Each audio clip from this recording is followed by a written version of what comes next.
boy. And I guess I've been dreaming.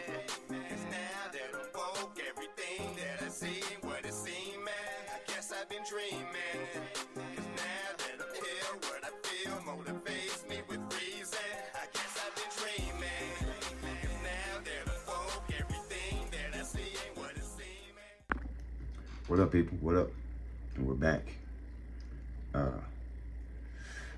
I think we got something pretty interesting on the table for today. You know what I'm talking about? Scary and creepy TikTok videos to watch before going to bed. You know what I mean? I hope everybody doing good tonight. This evening, or this AM, or wherever you are in, you know what I'm saying, on whatever particular part of the planet that you're on. I'm having a pretty decent evening so far. So far, so good. So, we're gonna see what these creepies got for us.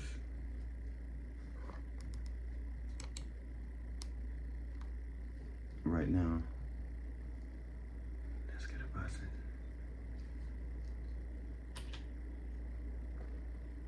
We need to talk about this photo, because this was the only photo found in Michael's camera after he mysteriously passed away. Michael's mom had suspected that something was wrong for weeks, because all around the house she's been seeing shadows coming from the corners of her eyes, but she thought it must be her imagination, until she realized all the family members living inside the house felt like they were being watched. Then one day Michael ran into his parents' bedroom screaming in fear, saying he saw a man in the mirror with a distorted mouth, his face wrapped in some kind of sheet. That was the first time anyone in the family actually came face to face with whoever or whatever was living in their house without them knowing. Soon after that, Michael passed away suddenly, but his parents knew something else was going on. That's when they found a note hidden in Michael's bedroom.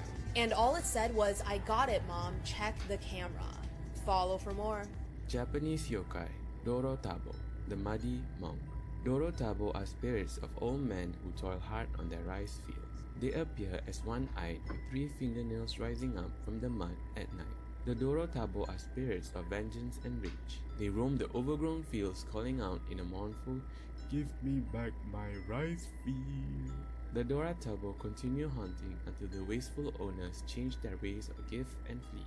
This girl was found frozen in ice after 6 hours, but what happened next shocked everyone and left doctors speechless. Jean Hillard was driving home during a blizzard in Minnesota when her car skidded into a ditch. Her friend lived nearby, so she started walking. It was negative 30 degrees Fahrenheit outside and the wind was blowing into her face. She reached her friend's driveway, but just couldn't go any further, and just 15 feet from his door, she collapsed on the ground. She was in the snow for 6 hours and turned into a human icicle. Her friend came out and saw her like this, frozen and ghost-like. At the hospital, she was so frozen doctors couldn't even open her mouth to put a thermometer. Her skin was so hard that a needle broke when they tried to put it in her. The doctors then decided to put warm packs of water around her body. And in just 6 hours with no amputations and no brain damage, she was conscious and speaking with her family. Creepy facts you didn't know about the Philippines.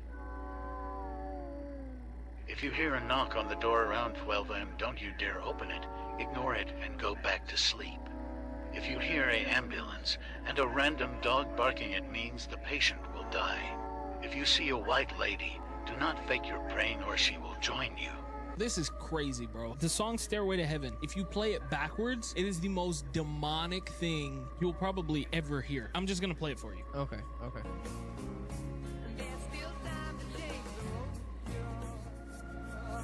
This is it backwards. Like...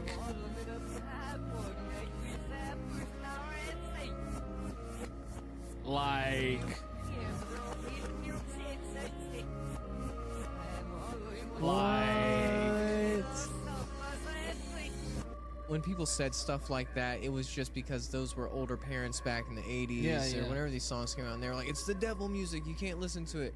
So they're just like making up stuff like that. I've never actually heard that before. That blows my mind. There's no way that by accident, on a song called Stairway to Heaven, you're spewing the most satanic things backwards. And then if you read the lyrics, a lot of the song doesn't make any sense forward. Really? It seems as if they like figured out what words backwards sounded like what in order to like make it happen. We need to talk about the poem that kills you if you read it out loud. Toaminos Hell was written by a boy in Japan whose parents were really strict. And once Toamino wrote this poem, which included some pretty terrifying details, his parents locked him in a cellar and refused to give him any food as punishment. Eventually, Toamino passed away in the cellar, hungry, in the dark, and alone. So it's said that Toamino's spirit now haunts this poem, and anyone who reads it out loud will be cursed, with the same feelings of helplessness and despair that Toamino once felt, and also extremely bad luck, including accidents, sudden illness, or even loss of their voice. In 1974, a director actually created a movie inspired by Toaminos Hell, and unfortunately, a few years later, he succumbed to liver failure. One girl was in college when she came across this poem, and her friends dared her to read it out loud. Within 1 week, she passed away mysteriously. Maybe these tragedies have nothing to do with Toamino's curse and they're just coincidences. Or maybe the spirit of Toamino still lives inside this poem. Let me know if you're brave enough to read this and follow for more. What are some of the craziest things that have happened to people while they've been hypnotized? I'm going to share with you some of the wildest stories I've found. And if you like stories like this, I think you'll like my podcast. On August 23rd, 1995, two girls in Belgium disappeared after being hypnotized. That night, they had gone with a group of friends to a hypnotist show where both of them were called up on stage. They were both hypnotized on stage, and they did classic hypnotized person things, like eating a whole lemon thinking that it was a peach. They were unhypnotized after the show, but they continued to have strange behavior. Video footage found later of the girls at a train station after the show showed that they were still behaving very strangely. They seemed really out of it, like they were holding their bodies in really weird positions and walking in the opposite direction of the train. Neither of them made it home that night, but both of their bodies were found a year later on the property of Marc Dutroux. Dutroux was a monster who had committed this type of crime before, but many were left wondering if the girls being hypnotized put them in an extra In 1945, 5 young men set out on a fishing trip on Lake Michigan. They never returned. After an extensive search, no trace of the men or their boat was found. Nearly 40 years later, in 1983, a recreational diver discovered the wreckage of the boat in the depths of the lake. What was even more shocking was that the bodies of the men were still inside the boat, perfectly preserved by the cold, dark waters. But that's not the only eerie part of this story. The boat's radio was still in working order, and investigators were able to listen to the final distress call made by the men before their disappearance. In it, the men can be heard frantically pleading for help, describing a strange, glowing object in the sky that seemed to be following them. The cause of the men's deaths and the mysterious object in the sky remains unknown, but the chilling recording of their final moments has left many wondering what really happened that fateful day on Lake Michigan. This is the true story of a mummy found on a ghost ship. Two fishermen off the coast in the Philippines noticed something very, very strange. They came across a yacht that was half submerged in water and quickly ran over to check what was going on. But as they got there, they had no idea that it was about to get even stranger. The body of a mummified man was slumped over a desk as though he was about to make a mayday call. Manfred was a German explorer who was last seen off the coast of Spain in 2009. When they found his body, they assumed he must have been dead for years. Authorities quickly came in to investigate to try to determine the cause of death. They found that no foul play had occurred and he'd actually died, unfortunately, of a heart attack. But it still gets freakier from there. His body was perfectly mummified, so even though they assumed he must have been dead for at least the 7 years that he was drifting off at sea, he'd only been dead for 7 days. It was the hot weather, intense winds, and salty air that actually mummified his body so quickly. He was found with photos of him and his wife, as well as a note to his wife. And the note in itself was also pretty creepy. The note read, 30 years we've been together on the same path. Then, the power of the demons was stronger than the will to live. You are gone, may your soul find its peace. You are Manfred. As far as we know, those very well may have been Manfred's last words. They recovered the mummified body, but so far, nobody has come to claim it. So, authorities are left baffled, astounded, and without very many more answers from there. But this story might definitely make you rethink sailing out into the ocean on your own. Hey guys, my name's Bella. If you like these kind of stories, hit that plus button for more. I do spooky and mysterious stories, and if you enjoyed this one, then please check out my YouTube channel or my podcast. I have videos and audio of much longer stories. Until I see you guys next video. Plastic surgery gone too far.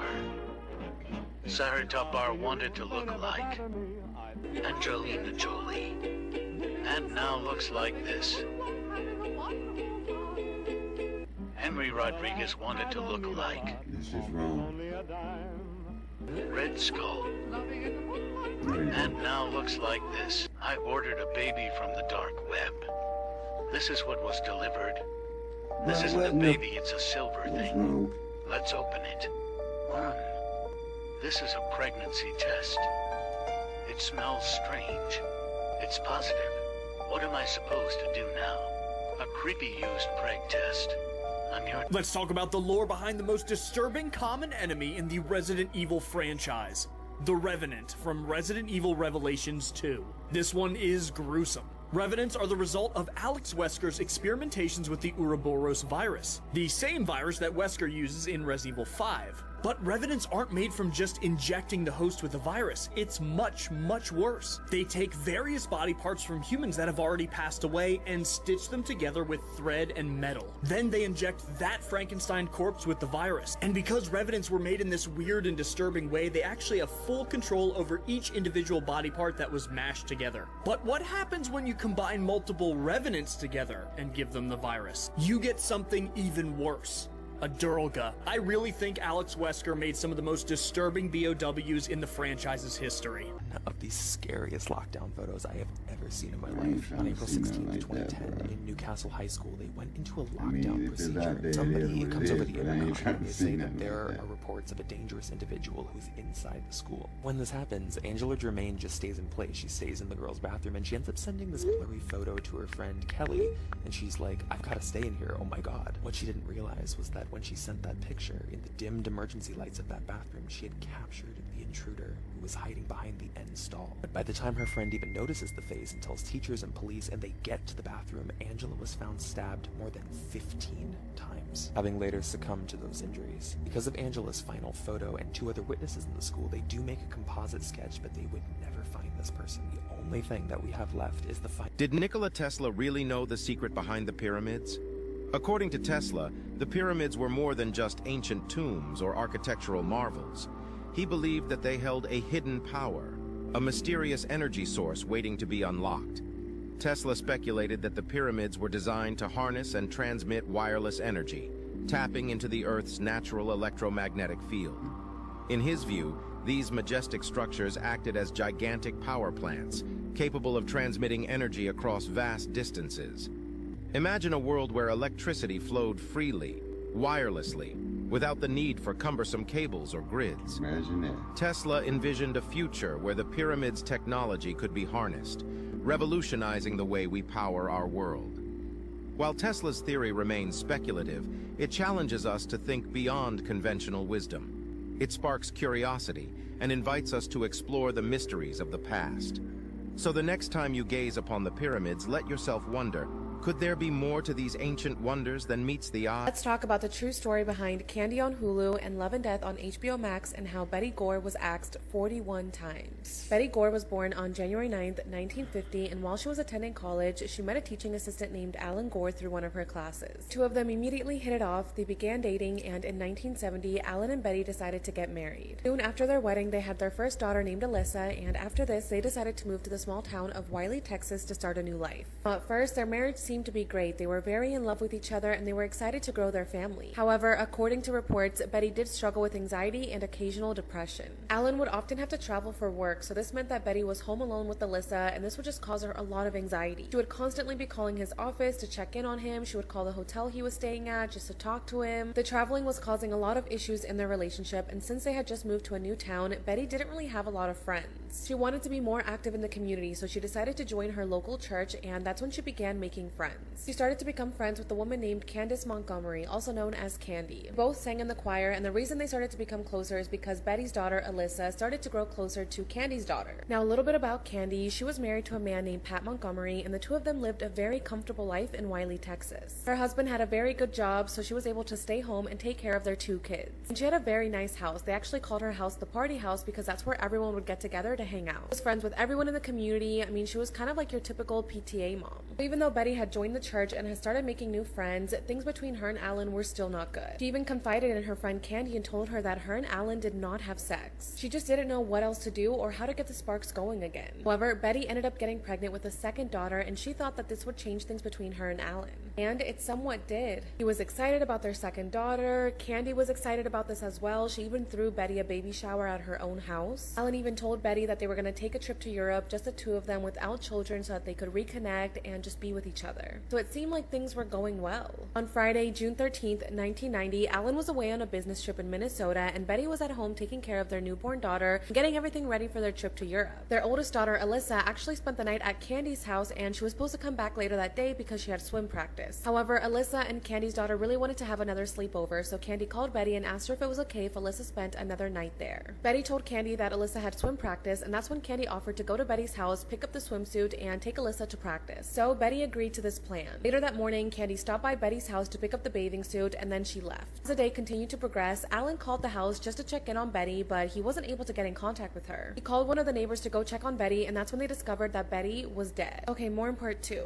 Let's talk about this picture. This is why if I ever have kids, I'll never let them use the bathroom alone. A 7-year-old girl and her mom were headed to Target, and she was getting some clothes for school. Her mom also wanted to grab some snacks for movie night. So while her mom went to go grab popcorn and other snacks, she told her daughter to go pick out clothes for school. When her daughter finally finished and picked out the clothes, she went up to her mom and said something strange happened. A sad pale lady had came up to her, telling her that she wished she could have her own daughter that looked just like her. The mom, who thought the daughter was just joking around, laughed it off and said, "Let's go." While heading to the register, the daughter shook her mom and said, "That's the lady who told me she wanted a daughter just like me," pointing at a mannequin. The mom laughed, thinking the daughter was still being silly. You know how kids have wild imaginations, always playing around. While at the register, the daughter had to go to the bathroom, so the mom told her to hurry up. It was only a couple hours down, by the way. While in the bathroom, the daughter texted the mom saying the pale lady's in here who wanted a daughter. The mom, trying to get in a rush back home to her other kids, said, "Hurry up, we have to go. Stop playing around." 10 minutes later, and the daughter never came out. The mother, who was waiting outside the bathroom at this time, rushes in the bathroom to see what the heck is going on. The daughter was nowhere to be found. She even checked the stalls to see if her daughter was hiding, standing on a toilet or something. On one of the stalls, she found her daughter's cell phone on the floor. By the way, if you made it this far in the video, comment down below your favorite fruit. Mine is mangoes. When she checked her phone, this was the last image found in it. Police still to this day have no explanation on what happened to that little girl. Washing dishes with Ted Bundy. She had no idea her friend had already led 17 women when this photo was taken. Let's enhance it with sharp AI. Many believe the only reason she was safe was because she was blonde, and Ted Bundy targeted brunettes, as they reminded him of his ex-girlfriend. He reportedly thought about murder 3 or 24/7s, so even at a birthday party with a smile on his face, are his eyes revealing a watch the Conjuring universe films in chronological order. I was telling you everything. I'm about to get this. Annabelle Creation 1955. Annabelle 1967. Annabelle Comes Home 1970. The Conjuring 1971. The Curse of La Llorona 1973. The Conjuring to 1977. This is why you don't want to go out in the woods alone at night. Reddit user Hellraiser K says that he lives on a 13-acre property in rural farmlands. He says that he lives on the same property as his parents, and that they converted one of the farmhouses into their house in the backyard. The thing about where he lives, though, is that while he lives in a wide clearing, beyond that clearing, they're surrounded by woods on 3 sides. Needless to say, they don't get many visitors out there. He says that from the time that they moved into the house about a year ago, there's been some occasions where they get this inexplicable feeling of fear and terror. He says that he's been in the woods his whole life, but for some reason, the woods in this area are different. In every other place he's lived, the woods are like home, but here, he feels as if he's trespassing on someone else's home. He goes on to say that the other night, he was walking his dog pretty late. It was around 11 p.m., so it was pitch black outside. The only thing that was casting light were the floodlights coming from his house. All of a sudden, he heard a sound that sounded similar to an owl's hoot. The thing about this sound, though, was that it almost sounded like a person imitating an owl. So, Hellraiser K decided to say, "Ha ha, very funny, Dad," since he assumed it was his father closing up the barn for the night, and he was trying to scare him. The thing was, though, after he said that, nobody called back. He says that his dog's hair raised up on his spine, and he started to give a low, menacing growl in the direction of the noise. He says that he's never seen him act this aggressively. Suddenly, while they were staring out in the pitch blackness, he heard the same fake owl sound come from only a few feet away. His dog suddenly jumped and started barking. Hellraiser K got so scared that he grabbed his dog, scooped him up, and took off running. Then, he started hearing laughter coming from behind him. The next morning, he went out to where he heard the sound coming from. It turned out that it had been coming from the barn. But upon examination, the barn doors were broken off the side and were swung past each other the wrong direction, and there was no signs of any intruder. Hellraiser K says that he has no idea what it was that was making that noise, but that it had to be pretty strong to break those doors. What do you think this was? Someone trespassing on his property, playing a prank on him? Or could this have been something else? Maybe a skinwalker? I don't know. What y'all think? Or a ghost? Do you think there's anyone there just now? What y'all think? I need some more details. Who's that? What? Who's that, Janet? Pardon? Stuart Certain. Stuart Certain, and he's one of the voices. Yeah. Why do you think he comes and speaks through you? To annoy us. Does he ever say anything nice? Don't know really. Shall we try and speak to him? No. We'll see if he'll speak to us. Yeah.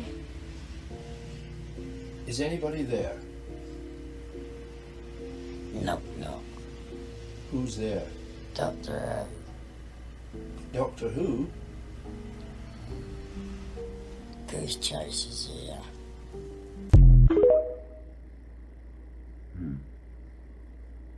Obviously a ton of conspiracies about Michael Jackson, but in my opinion one of the most interesting ones, if not a little ridiculous, is that this is what he actually looked like.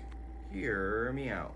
On January 27, 1984, Michael Jackson was shooting a Pepsi commercial at LA's Shrine Auditorium. Everything was going great until the sixth take when the pyrotechnics malfunctioned, causing his head to be engulfed by a fireball on camera in front of 3,000 fans. Now, he likely couldn't feel it at first, but as he made his way down the stairs onto the stage, it didn't take long for the stagehands to realize he was on fire. Aaron Fay, his hair and makeup artist at the time, said, quote, "This was someone I knew and he was on fire. By the time I got to him, all of his hair was gone and there was smoke coming out of his head." According to the hospital, Michael suffered second and third degree burns across his head and face. In 1992, the music video director that was filming his tour, Rudy Dolezal, was told that Jackson refused to appear on camera on days that he wasn't performing because on those days he didn't have a nose. Rudy went on to tell the New York Post that Jackson needed a prosthetic nose that took hours to put on using makeup and putty. In 2002, rumors were running rampant in the tabloids that what was left of Jackson's nose cartilage had completely collapsed. So what's the conspiracy, man? I couldn't figure out what it was used for, but there is footage of Michael Jackson being made up to look like an old man using makeup and prosthetics, and it's very convincing.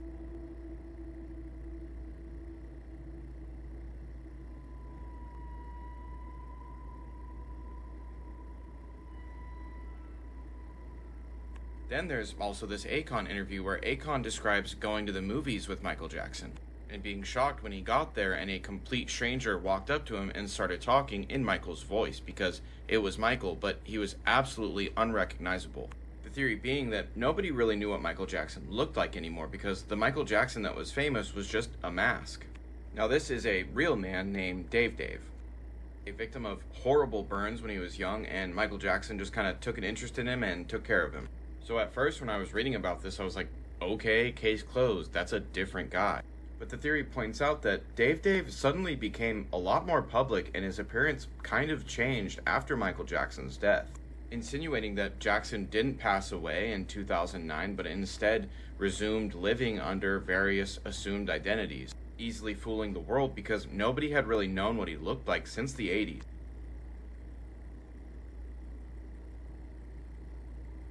What y'all think? You know Hollywood slick, man. We ain't gonna sit here and act like they ain't slick, man. Hit the link in my bio to watch hours of conspiracy theory content on my YouTube. Hey, y'all and let have me a know great what y'all weekend. think about that in the comment section. Y'all let me know what y'all think. I don't know. Let me think about it.